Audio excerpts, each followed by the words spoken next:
అర్ధరాత్రి ఒక స్త్రీ మీ ఇంటికి వచ్చి మీ తలుపు కొడితే మీరేం చేస్తారు? రామాపురంలో సీతయ్య అనే వ్యక్తి గాజులు అమ్ముకుంటూ జీవించేవాడు. తెల్లవారుగానే ఇంత గంజి తాగి గాజుల మూట వేసుకొని చుట్టుపక్కల ఊర్లన్నీ తిరిగి మళ్ళీ సాయంత్రానికి తిరిగి ఇంటికి వచ్చేవాడు. ఇతని దగ్గర నాణ్యమైన గాజులు తక్కువ ధరకే లభించడం వల్ల చుట్టుపక్కల వాళ్ళందరూ ఇతని దగ్గరే గాజులు కొనేవాళ్ళు. ఇంకా వ్యాపారానికి వెళ్ళేటప్పుడు తన దగ్గరలో ఉన్న గ్రామదేవతను నమస్కరించుకొని మరీ వెళ్ళేవాడు. తిరిగి వచ్చేటప్పుడు గాజుల మూట పక్కన పెట్టి పోలేరమ్మ తల్లికి నమస్కరించుకొని తిరిగి ఇంటికి వెళ్ళేవాడు. ఒకరోజు అలానే వ్యాపారాన్ని ముగించుకొని ఇంటికి వచ్చి అన్నం తిని నిద్రపోతున్నాడు. సరిగ్గా అర్ధరాత్రి సమయంలో తలుపు చప్పుడైంది. ఆ టైంకే మెలకు వచ్చిన సీతయ్య తలుపు తెరిచి చూడగా గాల్లో 2 చేతులు సీతయ్య సీతయ్య నాకు గాజులు తొడగవు అంటూ ఒక స్త్రీ కంఠం వినిపించింది.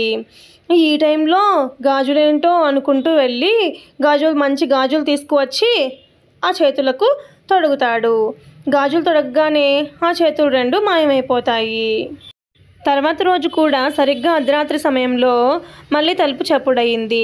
సీతయ్య సీతయ్య అని తలుపు తెరిచి చూడగా అవే 2 చేతులు గాల్లో కనబడి సీతయ్య నా గాజులు బాగున్నాయా అని అదే స్త్రీ కంఠం వినిపించింది.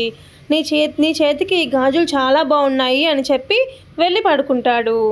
వరుసగా 3వ రోజు అర్ధరాత్రి తలుపు చప్పుడయింది.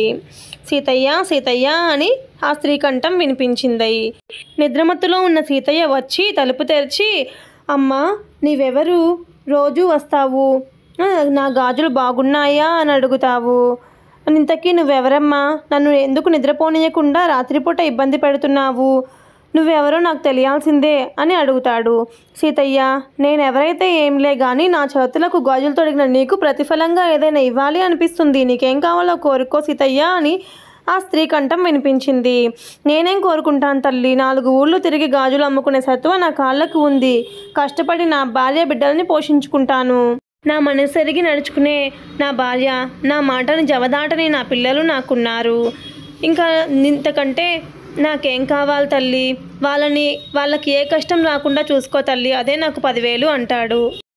ఆ మాటలకి ఆ స్త్రీ నీ మనసే నీకు శ్రీరామ రక్ష, పిల్లా పాపలతో చిరకాలం సంతోషంగా వర్ధిల్లు అని ఆశీర్వదించి ప్రతిరోజు తను పూజించే తన గ్రామదేవత లీలగా కనిపించి అదృశ్యమైపోతుంది. ఇది కథ మాత్రమే కాదు, నిజంగా జరిగిన సంఘటన. ఇప్పటికీ గ్రామదేవతలను నమ్మి ఆమె మీద భారం వేసి జీవితాన్ని కొనసాగించే భక్తులను ఆదుకున్న సంఘటనలు చాలానే ఉన్నాయి. మా గ్రామదేవత పేరు పోలేరమ్మ తల్లి. మీ గ్రామదేవత పేరేంటి?